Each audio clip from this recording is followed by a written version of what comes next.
Donc, la plupart des clients, la plupart des gens viennent dans votre entreprise, non pas nécessairement parce qu'ils veulent acheter. Ils viennent dans votre entreprise et réalisent que vous êtes gentil, vous êtes sympathique. Bonjour, comment allez-vous? Est-ce que je peux vous aider aujourd'hui? Regardez, on a ça. Regardez, on a ça. Ah, moi, je cherche ça. Ah, mais oui, d'accord, c'est bien, mais malheureusement, on n'en a pas. On a ça comme option. Je pense que c'est aussi bien. C'est d'ailleurs un bon manufactureur ou c'est comme ça que ça fonctionne. Mais malheureusement, j'imagine qu'on dit fort de caractère, souvent chez nous, c'est-à-dire quelqu'un de mal poli. Ok, alors aujourd'hui, c'est un jour très intéressant. Merci à vous. C'est aujourd'hui qu'on répond aux questions. Pour ceux qui savent, c'est un moment d'intimité, un moment de fierté, un moment de fraternité. Merci à tout le monde. Merci de faire partie de notre mouvement de grandeur. Merci aux anciens. Vous êtes très appréciés, vous qui nous suivez depuis longtemps. Aujourd'hui, on va répondre à Emma ivoirienne, une entrepreneuse qui a quelques questions intéressantes, besoin de conseils. Nous répondons à ce sujet parce que beaucoup de personnes ont posé des questions très similaires à cet égard. Et je pense qu'il est essentiel, puisqu'on a l'opportunité de kill two birds at the same time. Comment on dit ça en français? Les professeurs en français écrivaient ça. Alors, Emma, pour faire très vite, pour que vous compreniez un peu le contexte, je ne vais pas lire tout ce qui est écrit, sinon ça nous prendra toute la journée. Emma est entrepreneur, elle est une femme courageuse, elle est mère d'un enfant, maman célibataire. Elle a eu l'opportunité d'aller étudier à Paris pendant quelques temps. Elle s'est reprise, a fait un peu d'argent en aparté pour pouvoir commencer quelque chose en Côte d'Ivoire, à Abidjan.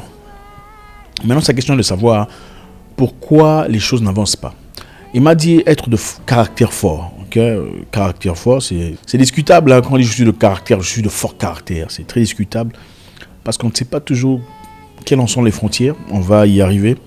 Elle est très assidue dans la prière. C'est quelqu'un qui va très souvent en prière. Elle dit avoir placé ses entreprises, dans ce cas son entreprise principale, dans beaucoup de prières avant de commencer, a donné un nom très intéressant à l'entreprise, la grâce de Dieu, espérant que ça avance. Elle a embauché des gens, elle est forte de caractère, c'est-à-dire sur 10 personnes, elle en a déjà viré 7. Okay? Et quelquefois en altercation avec la clientèle. Maintenant, l'entreprise n'avance pas correctement parce que quelque part, elle a aussi demandé de l'argent venant d'autres personnes pour essayer d'investir, des investisseurs. Et elle est censée faire un rapport clair, un rapport par rapport à l'argent qu'elle a emprunté. Alors, comment procéder? Alors, elle veut savoir comment y arriver. Bon, les amis, merci infiniment pour les questions. On vous a toujours demandé de faire des questions. On répond. En tout cas, c'est pas toujours rapide, mais on fournit un effort pour répondre à vos questions. Je sais que beaucoup de personnes sont incluses dans ce genre d'histoire.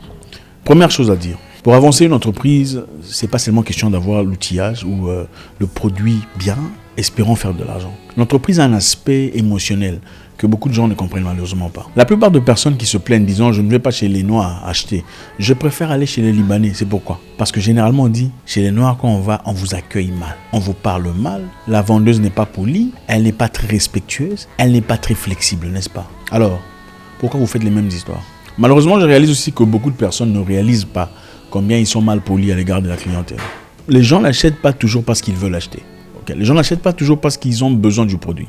Les gens souvent sont impulsés par des pulsions émotionnelles. C'est ça qui fonctionne. L'Occident a compris cela. Voilà pourquoi vous verrez dans certaines entreprises, dans certaines boutiques précises, dont je ne dirai pas le nom pour ne pas faire la publicité, on vous crée des halls. Halls, c'est quoi? Des couloirs serpentés. Au lieu de créer des couloirs tout droits qui vous permettent de sortir directement, on vous crée des couloirs serpentés. Pendant que vous tournez, vous êtes obligé de parcourir tout le couloir avant de sortir du commerce. Et pendant ce temps, donc ça vous prend plus de temps pour sortir que ça ne vous prend pour entrer. Et pendant le temps que vous passez à tourner, vous avez des pulsions émotionnelles. Oh, regarde, je voulais du yaourt, c'est beau ça. Oh, regarde, du fraise. Pendant tout ce temps, vous êtes pulsé ou impulsé à acheter quelque chose. Donc, la plupart des clients, la plupart des gens viennent dans votre entreprise, non pas nécessairement parce qu'ils veulent acheter. Ils viennent dans votre entreprise et réalisent que vous êtes gentil, vous êtes sympathique. Bonjour, comment allez-vous? Est-ce que je peux vous aider aujourd'hui? Regardez, on a ça. Regardez, on a ça. Ah, moi, je cherche ça. Ah, mais oui, d'accord, c'est bien, mais malheureusement, on n'en a pas. On a ça comme option. Je pense que c'est aussi bien. C'est d'ailleurs un bon manufactureur ou c'est comme ça que ça fonctionne. Mais malheureusement, j'imagine qu'on dit fort de caractère, souvent chez nous, c'est-à-dire quelqu'un de mal poli. C'est ça qui est la vérité. Beaucoup de gens confondent de force de caractère et être impoli. On te dit un truc, tu es énervé. Comme elle l'a dit dans son message, je n'ai certainement pas lu. Elle s'énerve vite. c'est-à-dire on n'a pas beaucoup de patience. Si le client n'a pas nécessairement d'objectif précis, elle a tendance à... Voilà. Donc les gens vous observent. Ça ne coûte rien de faire preuve de maturité et d'amitié dans ce sorte. Deuxième chose, les amis. Le fait d'avoir appelé son entreprise la grâce de Dieu n'est pas une raison pour laquelle elle réussira. Ce n'est pas ça. Ce n'est pas parce que vous appelez votre salon de coiffure gloire de Dieu ou El Shaddai ou je sais pas moi, Jéhovah Nissi que l'entreprise sera à succès. Absolument pas. Si vous entretenez mal l'entreprise, vous gérez mal l'argent, vous parlez mal à la clientèle, vous n'êtes pas flexible, vous n'êtes pas amical, ça n'ira nulle part. Vous pouvez gêner autant que vous désirez. Vous pouvez faire des prières autant que vous voulez. Vous pouvez jeter tout ce que vous voulez. Ça n'ira nulle part. Il y a la partie émotionnelle qui est très importante. Comment mettre les gens à l'aise. On ne peut malheureusement pas parler de développement en Afrique sans parler de comportement. C'est ça la réalité. Quand on devient entrepreneur, ça ne veut pas dire qu'on devient boss. Ce n'est pas ça l'objectif.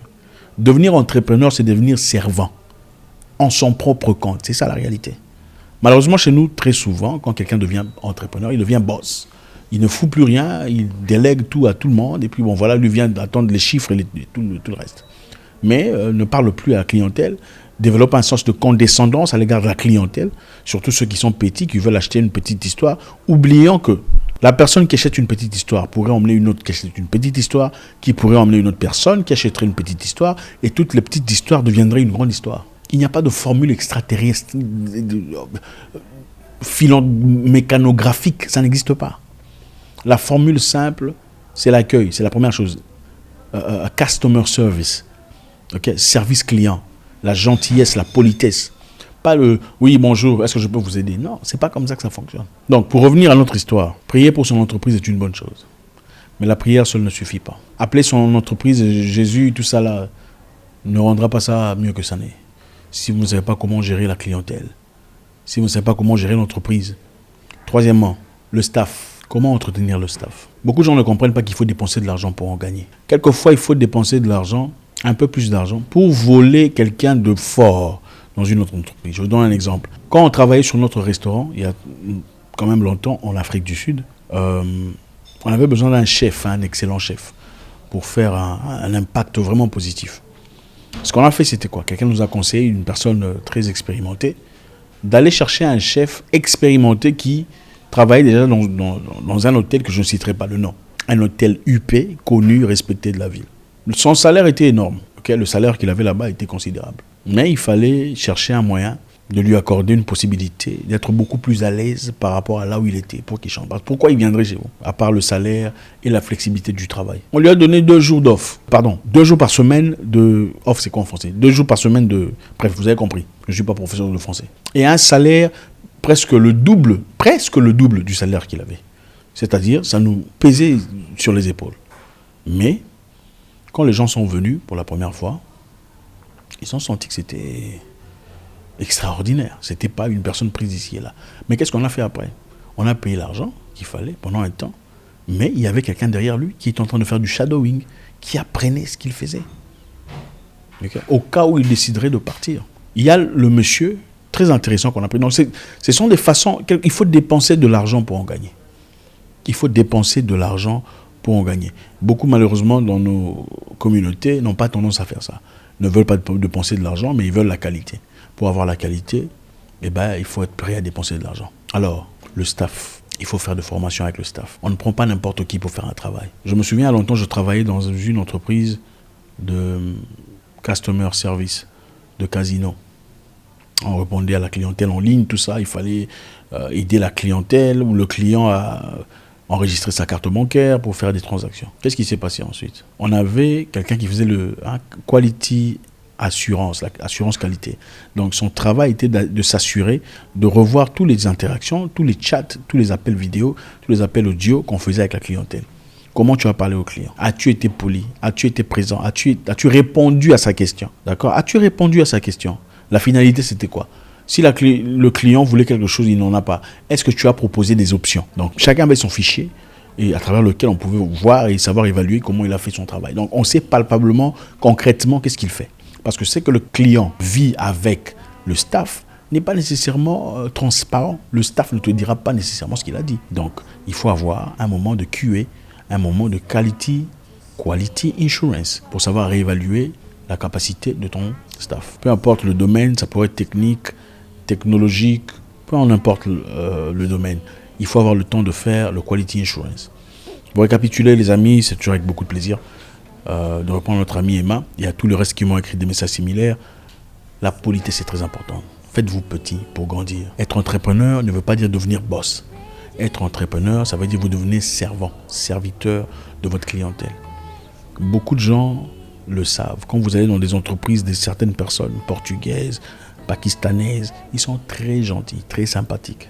Ça vous donne envie de revenir, vous vous sentez bien. Quand vous allez généralement chez l'un des nôtres, quelquefois ça peut être pas agréable. Bonjour. Ce n'est pas agréable. J'ai vu quand même quelqu'un dans un pays en Afrique centrale, dont je tairai le nom, qui m'a vraiment impressionné dans sa gentillesse, sa sympathie, pendant que le staff était en train de gonfler. D'ailleurs, je le dirais, c'était au Congo.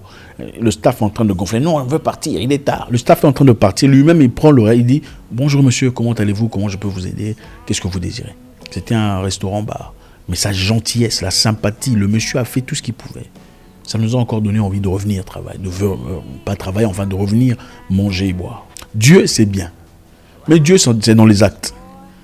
Dieu, c'est dans la sympathie, la bienveillance, la gentillesse, l'humilité qu'il faut développer. Merci infiniment les amis, j'espère qu'on a touché les points essentiels. Il y a beaucoup de choses à dire.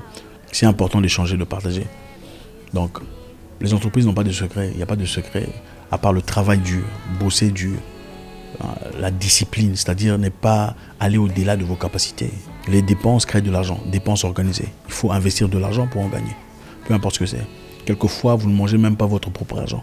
Quelquefois, vous réinvestissez l'argent que vous avez gagné dans l'entreprise pour en avoir plus. Peut-être qu'il vous faut acheter des matériels beaucoup plus avancés que ce que vous avez maintenant, avant de commencer à dépenser. Avant d'acheter une voiture, achetez les matériels, les meilleurs matériels. Envoyez les staffs en formation si c'est nécessaire. Je pense qu'il y a des entreprises qui le font déjà, qui se chargent de formation de staff. Soft skill, je ne sais pas comment vous appelez ça en français, vous allez traduire, vous êtes des professeurs. Le soft skill. Envoyez votre staff dans un entraînement de soft skill. Sinon, il faut acquérir cette capacité de soft skill pour entraîner votre staff par rapport à la clientèle. Troisièmement, faites de QA, c'est-à-dire suivi, savoir est-ce que le client est content ou pas. Sur 10, qu'est-ce qu'il pense du service. Pour finir, regardez-vous vous-même. Comment vous êtes? Êtes-vous quelqu'un de bien? Comment on se sent à l'aise autour de vous? Est-ce que ça donne envie de revenir? Je vous souhaite une excellente soirée. J'espère vous parler encore très bientôt dans une nouvelle vidéo. Au revoir.